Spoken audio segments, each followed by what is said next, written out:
1 week before our presentation, nag-usap-usap kami kung ano ang plano namin sa darating na food presentation. Ang una naming napag-usapan ay kung ano ang aming lulutuin. So napagplanuhan namin na ang aming lulutuin ay maha blanca at chicken curry. After namin magplano kung ano ang lulutuin namin, ay nilist namin lahat ng kakailanganin namin at kung magkano ang magagastos namin sa pagluluto nito. After nun, nag-usap-usap kami kung magkano bawat isa ang patakan at napagplanuhan namin na bawat isa sa amin ay tig 200 pesos. At dahil napag-usapan na namin kung ano ang lulutuin namin at tapos na rin kami sa budgeting, ay nagplano naman kami kung kailan kami mamimili ng mga ingredients na kakailanganin sa pagluluto ng maha blanca at chicken curry. Napagkasunduan namin na sa November 27, 2024, after class in the morning ay mamimili na kami ng mga kakailanganin namin. At pumasok din sa usapan namin kung saang bahay kami magluluto.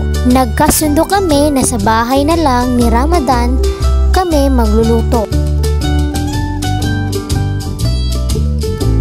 Okay, ngayon ay araw ng November 27 at kakatapos lang ng aming classes sa umaga. At kami ay nagplano na mamili ng mga gagamitin sa pagluluto. So ayan, kasama natin si Dato Bong, Rods Ali, Riada Asim, Jemima Ebus, Asma Cadilon, at yung videographer natin na si Ramadan Ebus.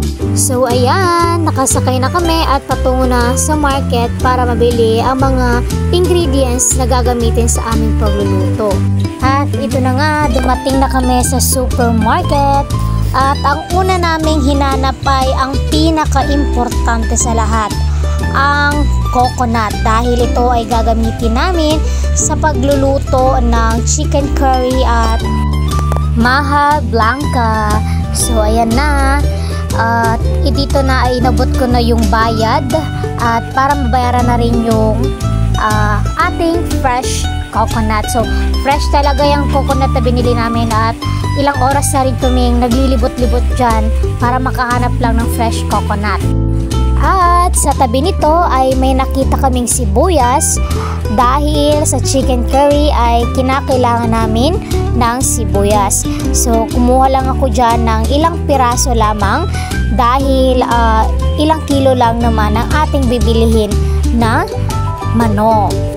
At bumili na rin kami ng sayote dahil ito ay kakailanganin din sa ating chicken curry.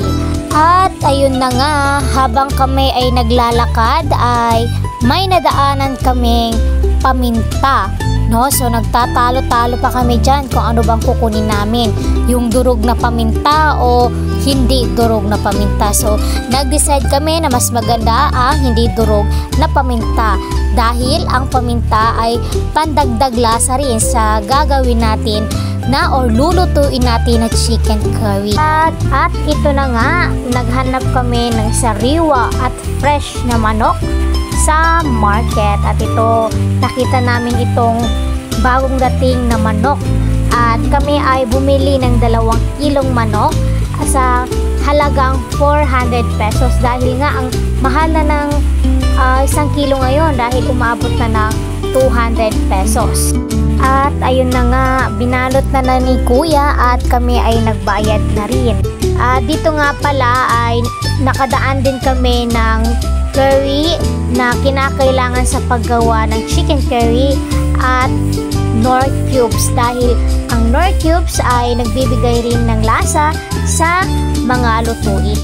At dahil nabili na namin lahat ng kailangan naming bilhin, kami naman ay tumungo sa Superama. At ayun na nga, kami ay patungo na sa Superama para bilhin yung mga iba pang ingredients na kinakailangan sa aming pagluluto. At ayun na nga, nasa loob na kami ng Superama At makikita mo dyan si Dato Bong na may daladalang can na Alaska milk, cow condensed milk. Si Rod sa may hawak na Aiden. At makikita nyo rin na may ano dyan, cornstarch. Bumili rin kami dyan ng mais na 2 sa can, okay?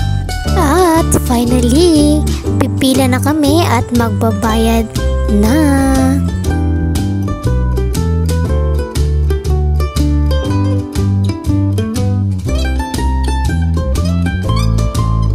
Ayun na nga, kakarating lang namin sa bahay ni Ramadan. So sinimulan namin ang pagluluto ng maha blanca. Makikita natin na pinakita ko muna yung gata na nasa Tupperware na pink at Alaska.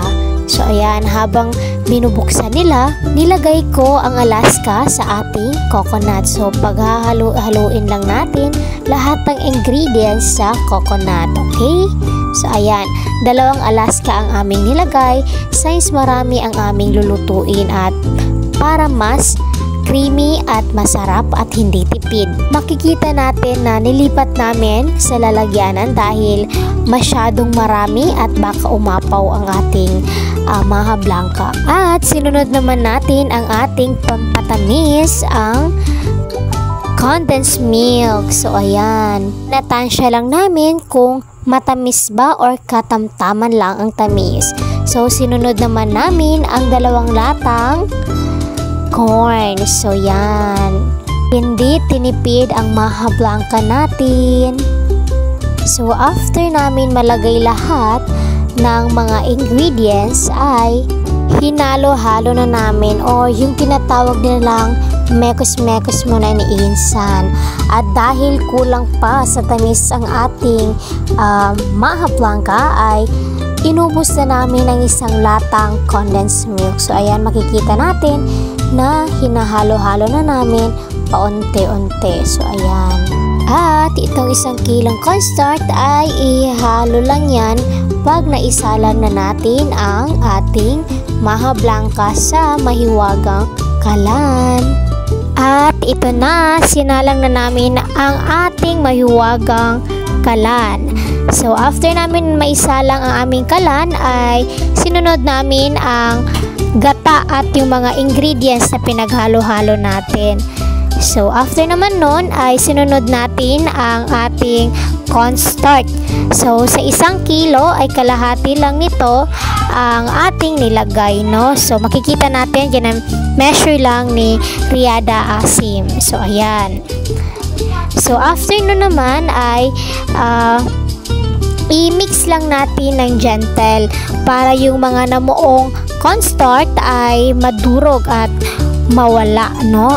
Dapat gentle lang ang ating pag-mix-mix.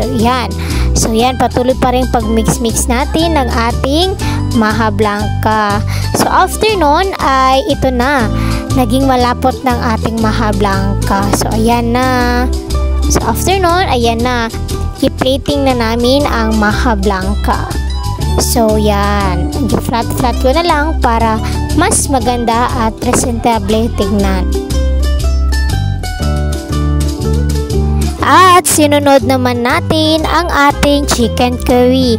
So makikita nyo dyan na hinahati-hati na yung chicken at yung mga bawang at sibuyas sa gilid ay nagisa na rin.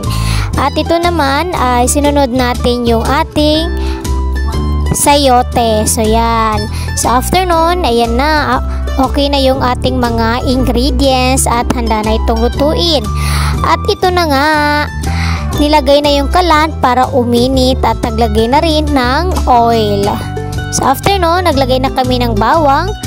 So ang hinihintay lang dyan is mag-brown yung bawang at isusunod naman natin ang sibuyas. So ayan, yung mekos-mekos na ng Insan. After nun, after malagay yung bawang, isusunod naman natin yung ating coconut. So inuna namin yung coconut para mas masipsip ng manok ang gata. So ayan, sinunod naman natin yung manok. Kasi usually, sibuyas, bawang at manok ang sunod doon. So, kami, ang inuna namin ay gata at sinunod namin ang manok. So, ayan, hinalo-halo na namin. After nun, hinihintay lang namin na kumulo. So, ayun na, nung kumulo na ay sinunod namin ang 2 supot ng curry. So, ayan. So, makikita nyo dyan ay naglagay rin po kami ng 2 pirasong Knorr cubes chicken at para maging mas malasa ang ating chicken curry. So, ayan na, hinalo-halo na. So, after nun, after mahalo lahat, malagay lahat ng ingredients at medyo kumulo at medyo malambot na ang ating chicken, ay sinunod na namin yung ating sayote. So, ayan na. So, ang paglagay pala ng sayote ay sa bandang huli dahil kung una mo palang ito nilagay ay maaari itong malusaw. Okay? So, hintayin lang natin na lumambot yung sayote dahil bago pa lang natin ilagay yung sayote ay medyo matigas pa talaga yan siya. So, mga 5 to 10 minutes malambot na yung sayote dahil mainit na yung tubig ng ating chicken curry. So, at dahil natapos yung 5 to 10 minutes natin ay malambot na ating sayote at maaari na natin itong hanguin sa kalan.